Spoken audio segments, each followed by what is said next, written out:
네, 창세기 45장에 보면 하나님의 섭리와 경륜을 우리에게 말씀하고 있어요. 예수 믿는 사람들이 신앙생활 하면서 참 이해하기 어려운 단어 중에 하나가 섭리, 하나님의 경륜, 이런 거 얘기하면은 조금 이렇게 꽉 잡히지 않지요. 어떨 때는 그냥 말도 안 되는 얘기를 갖다가 하나님의 섭리야 이렇게 그냥 해버리고 끝내버리고, 자기가 궁지에 몰리면은 하나님 섭리라고 몰아붙이고 이럴 경우는 참 많이 있거든요. 오늘 요셉은 정말 하나님의 섭리였다라는 것을 우리가 요셉의 말과 행동, 눈물을 통해서 알 수 있다라는 거죠. 예전에도 말씀을 드렸지만 하나님의 섭리와 예정은 다 시간이 지난 다음에 알게 된다라는 사실이죠. 그때 그 사건, 그때 그 일, 그때 그 말씀하신 거 바로 그것 때문이었어. 그렇구나. 하나님이 이렇게 오묘하시네. 신묘막측하시네. 야, 우리가 어떻게 하나님의 생각과 마음을 알 수 있겠어 하면서 하나님의 일하심과 하나님의 도우심, 하나님의 간섭하심, 하나님의 역사하심을 오늘 현재 과거로 돌아가서 그 과거의 사건이 해석이 되어지는 거예요. 할렐루야. 그러면서 사람이 더 이제 믿음이 생기기 시작을 해요. 그때는 말이야, 입만 열면 올망불평했었는데, 그러지 말았어야 되는데 하면서, 맞아. 이제 다음부터는 어떤 어려움이 와도 그냥 감사하며 살 거야. 이러면서 이제 믿음이 성장하게 하면서 내 신앙생활의 만족도가 높아지면서 하나님을 가까이 하게 되고 하나님 사랑과 이웃 사랑이 막히지 않게 되는 거죠. 오늘 본문의 요셉은 유다의 간절한 간청을 듣고서 더 이상 참지 못하죠. 그리고 그 사랑 앞에 무너집니다. 유다가 요셉이 구덩이에 빠질 때에도, 그리고 죽이려고 할 때에도 그렇게 하지 말자 나섰지요. 거기다 넣어서 죽여야 뭐하냐, 그냥 팔자. 그래도 그 당시에 구덩이에 넣는 것보다는 이스마엘 상인에게 파는 것이 요셉의 꿈을 이루는 데 중요했다라는 거죠. 그때 끄집어내지 않았으면, 그때 구덩이에 넣었으면 요셉의 꿈은 이루어질 수가 없죠. 그러나 하나님은 요셉에게 꿈을 주었기 때문에 구덩이에 넣어도, 유다가 그 말을 안 해도 하나님은 하나님의 방법으로 요셉을 살리십니다. 그러나 그 과정 속에서 이 유다가 한 행동은 요셉으로 하여금 오랫동안 유다 형에 대해서 좋은 마음을 갖게 한다.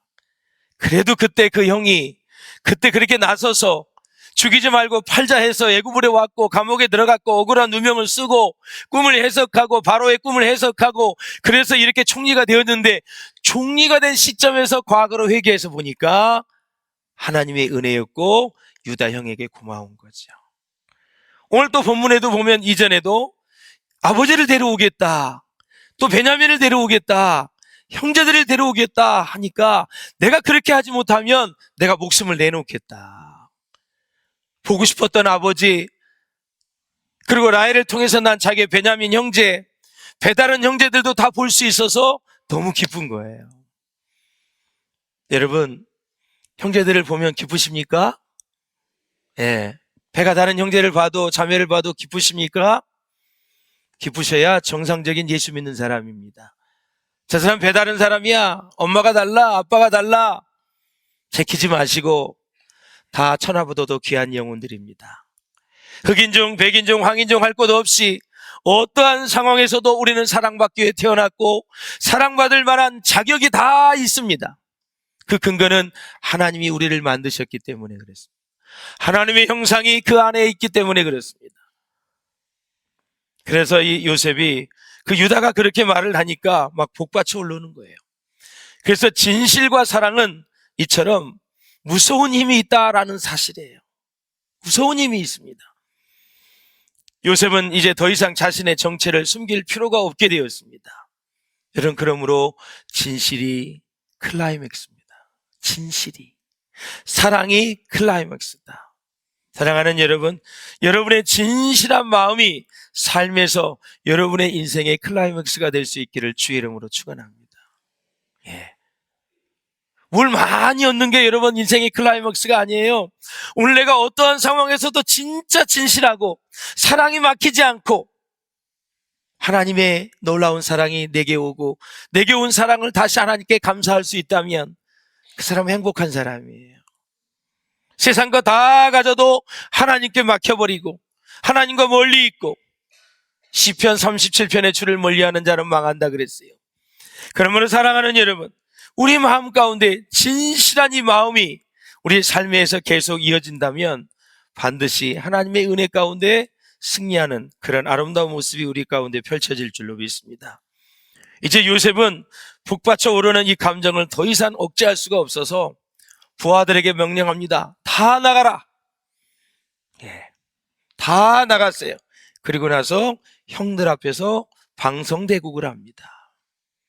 사랑하는 여러분, 그래서 우리 한번 3절을 같이 한번 읽어보겠습니다. 시작. 요셉이 그 영들에게 이르되 나는 요셉이라 내 아버지께서 아직 살아계시니까 형들이 그 앞에서 놀라서 대답하지 못하더라. 아멘. 드디어 요셉이 I am Joseph, 나는 요셉입니다. 자기의 정체성을 밝힙니다. 놀랍죠. 충격받은 형들 앞에서 요셉은 계속 자기에 관해서 얘기를 하는데요. 보세요.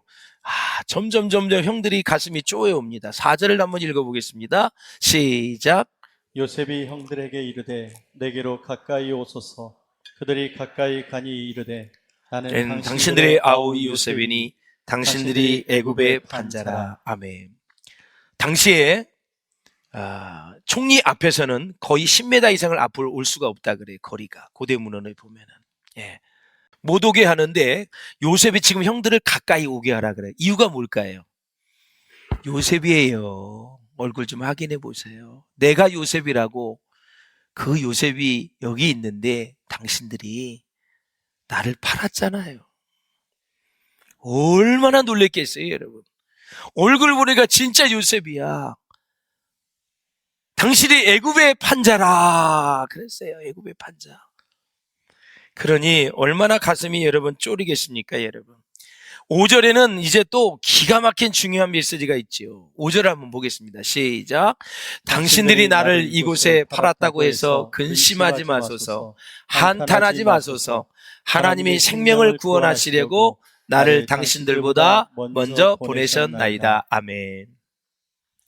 여러분, 창세기 45장에 보면 절절히 하나님이 나를 보내셨고 하나님이 만나게 하셨고 하나님이 계속 하나님이 얘기하는 거예요. 그러니까 형들이 팔았지만 구덩이에 넣었지만 감옥살이도 했지만 죽을 얘기를 많이 당했지만 내가 여기에 먼저 온 것은 하나님이 먼저 보내신 것입니다. 그 뜻이에요. 잠시 내가 먼저 온 것뿐이지 너무나 근심하지 마소서. 한탄하지 마소서. 천국도 마찬가지예요. 먼저 가신 분들 우리보다 조금 먼저 가신 거예요. 우리는 나중에 따라서 갈 거예요, 여러분. 한 번 죽는 것은 사람에게 정하신 것이요 그 후에는 심판이 있으리니 그랬습니다. 다 죽은 후에 심판이 있어요. 그래서 예수 없이 사는 사람이 얼마나 불쌍할 거예요, 여러분. 불쌍하지요. 형들이 나를 애굽에 팔아넘긴 것은 사실이지만 그 모든 일은 하나님이 개입하셔서 일어난 일입니다. 그 뜻이에요. 하나님 없이 일어난 일이 아니라 하나님이 개입해서 일어난 일이니 근심하지 말고 한탄하지 말고 두려워하지 말라라는 사실이죠. 오히려 갑인 이 요셉이 그들의 마음을 진정시키고 평안하라고 얘기를 하고 있는 거예요. 승리자죠, 여러분. 그치요? 요셉이 구덩이에 빠져서 끝난 것 같고 이스마엘 상인에게 20에 팔았지만 끝난 인생 같았지만 지금 요셉은 영성이 최고치에 올라간 상태에서 총리가 되었고 물질을 주었고 자식도 주었고 아내도 얻었어요. 이게 중요한 거예요. 창세기를 볼 때. 자, 어렸을 때부터 아버지의 신앙교육을 잘 받아서 꿈을 꿔서 그때부터 아주 심각한 연단을 받았죠. 아주 심한 연단을 받았고 훈련을 받았어요. 그 감옥까지 올라가서 최고봉의 영성이 올라갈 때 그때 총리가 되었다라는 사실이에요. 먼저 총리가 되면 절대 이런 영성을 가질 수가 없어요. 그래서 영성으로 준비되어야 되고, 그러니까 요셉이 계속 하나님을 얘기하면서 형들의 마음을 진정시키는 거죠. 하나님이 하셨습니다. 사랑하는 여러분, 그래서 그 형들은 이제 동생 요셉으로 인해서 마음의 평안을 되찾는, 그래서 진정으로 회개하는 그런 모습을 봐요. 정리를 하자면 요셉은 가장 비참하고 불행한 사건을 하나님의 사건으로 바꾸었다라는 사실이에요. 이게 실력이에요. 우리 인생의 모든 문제를 기도의 제목으로 바꾸는 것도 실력입니다. 기도의 제목으로 바꿔야 기도하죠. 뿐만 아니라 견딜 수 없는 아픔의 사건을 축복의 사건으로 바꾼 사람이 요셉입니다. 이게 요셉의 영성이 여기서 드러나는 거예요. 놀랍지요. 하나님의 사건으로, 축복의 사건으로. 이 땅에 살면서 우리가 하나님의 사건이 아닌 게 하나도 없어요. 다 하나님의 사건이에요. 우리 최 집사님 그때 아팠던 것도 다 하나님의 사건이에요. 하나님의 장중 안에 있는 거예요. 하나님이 회복시켰고, 하나님이 또 일하게 하셨고, 하나님이 또 지휘하게 하신 거예요. 예. 할렐루야. 그 은혜를 감사하며 살아야죠. 반짝 좋을 때만 그냥 하나님 감사해요. 그리고 잠깐 실례할게요. 또 세상으로 그러시면 안 돼요. 그래서 여러분, 이렇게 견딜 수 없는 사건을 축복의 사건으로 바꾸는 게 뭐냐? 이것이 믿음입니다. 믿음. 요셉의 해석은 좀 더 확실해집니다. 흉년이 지금 몇 년째예요? 2년째예요. 2년째. 그래서 요셉이 꿈을 꿨는데, 그러면 흉년이 몇 년 남았어요? 7년이었었는데 2년이 지났으니까 5년이 남은 거예요. 한 해의 비가 안 와도 가물어도 난리인데 벌써 2년이 지났어요. 앞으로 5년 동안이 비 한 방울 안 내려요. 그런 상황입니다. 상황이. 하나님은 이것을 아시고 형들의 손을 통해서 자기를 애굽으로 보내셨다. 애굽의 최고 실력자 총리가 되게 하셨다. 이유가 뭐냐? 아버지를 살리려고, 형제들을 살리려고 하나님이 그렇게 하셨다라는 거죠. 이 요셉의 형들의 이 아름다운 모습이 이제 계속 이제 드러나고 있는데요. 왜 아름다웠느냐? 형들이 이제 회개를 했습니다. 변화가 됐어요. 그러니까 여러분 잘 들으세요. 관계가 깨지고 싸웠어요. 화해하려면 반드시 잘못을 덜한 사람이 화해를 요청해야 됩니다. 잘못을 덜한 사람이. 그러면 잘 해결이 될 수가 있습니다. 또 그렇게 되더라고요. 항상 보면은 더 나쁜 짓을 많이 했고 객관적으로 봐도 못된 짓을 많이 했는데도 먼저 안 하더라고요. 덜 잘못한 사람이 먼저 화해의 제수처를 보내야 된다. 요셉이 그랬잖아요. 먼저 보내니까 형들이 마음이 변화됐고 회개를 했습니다. 그러므로 사랑하는 여러분, 정리하면 시험은 변화되면 끝이 난다라는 사실이에요. 어떤 인생의 어려움과 시험과 마음의 고뇌와 고민과 수많은 일들이 있어도 내가 변화되면 그 시험은 끝나는 것입니다. 그런데 그 시험을 내가 변하지 않고 자꾸 다른 사람들한테 얘기해서 자기를 합리화시키려고 그래요. 그게 이제 자꾸 다른 사람에게 원망불평하고 누구는 못했다 저랬다 얘기를 하는 거예요. 그거를 하면 자기의 잘못이 여러분 다 없어지는 게 아니라 점점 눈덩이처럼 불어나게 돼 있는 거예요. 시험은 내가 변하면 끝이 나는 것입니다.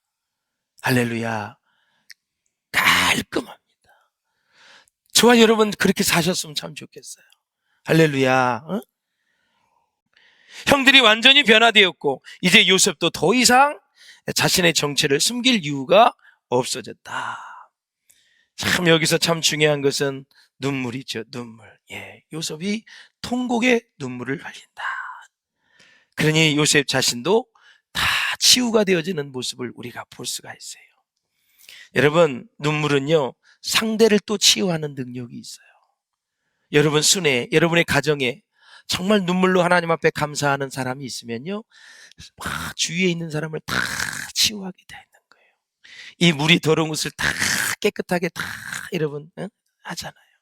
이 눈물은요, 마음을 청결하게 깨끗하게 시원하게 은혜스럽게 만드는 거예요. 눈물이. 예.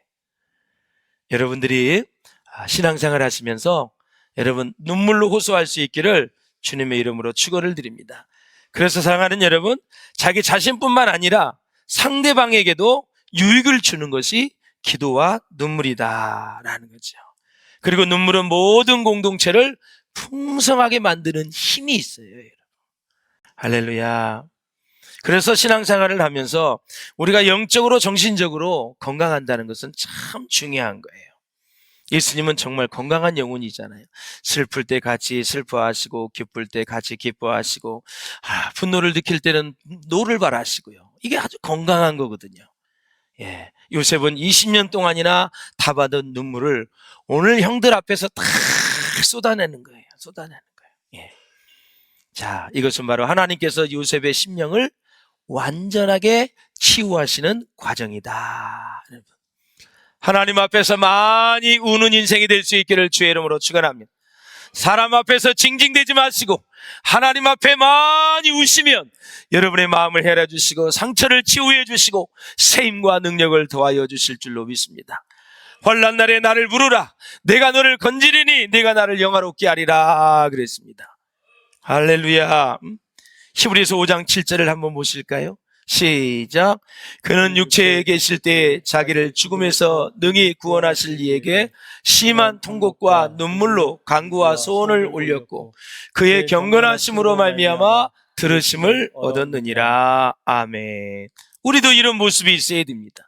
하나님 앞에 눈물을 쏟고 하나님 앞에 마음을 드리는 것이 참된 예배자의 모습인 줄로 믿습니다. 여러분. 마태복음 9장에도 보면 예수께서 들으시고 이르시되 건강한 자에게는 의사가 쓸데없고 병든 자에게라야 쓸데있느니라 그랬습니다. 내가 의인을 부르러 온 것이 아니라 죄인을 부르러 왔노라 말씀하셨습니다. 찬송가에도 뭐라 그랬어요? 주 예수께 조용히 나아가 내 마음을 쏟아놓으라 그랬습니다. 마음을 쏟는 것입니다, 여러분. 예. 할렐루야. 진정한 예배도 하나님 앞에 마음을 쏟는 거예요. 기도할 때 마음을 쏟고 찬양할 때 마음을 쏟고 말씀을 들을 때도 진정 최선을 다해서 위로부터 내려지는 말씀을 받고 마음을 올리는 것이 마음을 쏟는 것입니다. 예물을 드릴 때도 마음을 쏟는 것입니다, 여러분. 이 마음을 드릴 때 그때 놀라운 역사가 일어나고 내가 치유가 일어날 수 있다. 8절에도 보면 그런즉 나를 이리로 보낸 이는 당신들이 아니오 하나님이시라. 하나님이시라 그랬어요. 야, 어떻게 이런 영성을 가질 수 있었을까? 그래서 요셉은 예수님을 닮은 인물이다라는 거죠. 예수님도 자기를 죽이게 하는 많은 사람들 앞에 오늘 이제 종려주일 고난주간이 시작됩니다. 자기를 죽이려고 하는 그 사람들에게 주여 저들이 자기들이 하는 것을 알지 못하오니 용서하여 주시옵소서. 이렇게 생각하면 돼. 사람이 너무나 지나칠 만큼 이상한 말을 하고 너무나 오바해서 행동을 할 때는 자신을 모르는구나. 두 번째, 부족하구나. 세 번째, 인격이 아직 덜 수양이 됐구나. 생각하면 틀림이 없습니다. 그걸 이상하게 판단하지 말고 저분은 저 정도구나 이렇게 생각하고 패스하시고 도리어 사랑해 주시고 축복해 줄 수 있기를 주의 이름으로 축원합니다. 여러분처럼 온전하면 그런 말을 안 해요. 그런 행동을 안 해요. 어떻게 저런 상황에서 저런 말을 하지? 상황 분별력이 안 생기는 거야. 어떻게 저런 환경에서 저런 말을 해서 사람 마음을 뒤집어 놓지? 그런 말을 할 수밖에 없는 그 정도의 믿음과 그 정도의 인격과 그 정도의 상황에 처해 있는 거예요. 그러니까 너무 이상하게 생각하지 말고 패스를 하고 오히려 좀 부족하시구나 이런 거죠. 성숙한 사람은 상대방에게 맞추는 거예요. 상대방을 계속 보는 거예요. 나눔을 좋아하는 사람이 사람이 보이고 그렇지 않은 사람은 물질만 보이는 거예요. 그래서 그것만 위해서 가기 때문에 사람이 안 보이기 때문에 사람에게 막말을 하고 갑질을 하고 사람을 대우를 안 하고 귀하게 안 여기고 자꾸 사회생활하면서 사람 만나면 상처를 주는 거예요. 오로지 인생의 물량적인 목표만 가지고 가면 사람이 안 보이게 되었어요. 올해 반드시 1,000억 매출액 올려야 돼. 어떻게 볶아서라도 매출액 올려야 돼 하면 직원들이 안 보이는 거예요. 순이익은 좀 떨어져도 우리 지금 어려운 시대에 얼마나 직원들이 고생이 많나. 그래, 순이익은 적어도 여러분 상여금도 더 주고 그래서 이 어려운 때에 물가도 올라가고 금리도 높은데 좀 베풀어야지. 오너가 이런 마음을 가지면 좋은 반응이 나오죠. 기업이 잘 되게 되어 있습니다. 어려울 때는 더 쪼들려가지고 뭘 빼내려고 하지 말고 베풀 생각을 해야 된다라는 사실이에요. 그러면 더 큰 미래를 향해서 아름답게 전진해 갈 줄로 믿습니다. 할렐루야. 그래서 여러분, 우리는 분노의 힘으로 살지 말고요, 믿음의 힘으로 살아가는 축복이 있기를 주님의 이름으로 축원을 드립니다.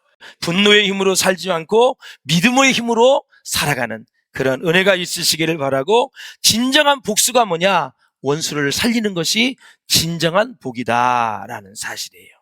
할렐루야. 그러므로 사랑하는 여러분, 하나님이 나를 왜 병들게 했는가? 하나님이 왜 나에게 이런 고통과 어려움 가운데 두시는지 우리는 모를 때가 있어요. 그래서 필요한 것이 두 가지가 있는데 요셉을 통해서 배우는 게 믿고 순종하는 거다. 그렇게 되어질 때 요셉의 인생이 계속 영성이 하나님의 영성으로 풍성해서 모든 사람을 살리잖아요. 그치요? 형도 살려, 동생 베냐민도 살려, 아버지도 살려, 애굽도 살려, 세계 모든 열방을 다 살리게 되는 거죠. 큰 그릇이죠. 큰 그릇이죠. 예. 연단 받은 만큼 하나님 앞에 쓰임받게 된다라는 사실이죠. 예, 말씀을 맺겠습니다. 사랑하는 여러분, 정말 우리가 이 땅을 살아가면서 수많은 어려운 일들이 많이 있는데 이제 야곱은 나이가 130이 되었습니다. 파란만장한 인생을 살면서 또 이제 아들도 잃어버렸던 아들을 보게 되고 형제들이 화해하는 걸 보죠. 요셉이 뭐라 그래요?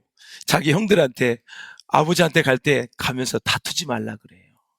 얼마나 싸웠으면, 얼마나 형들이 아기다툼을 했고, 얼마나 그렇게 재산 가지고 난리를 쳤으면 요셉이 총리가 되어가지고 형들한테 싸우지 말라 그러는 거예요.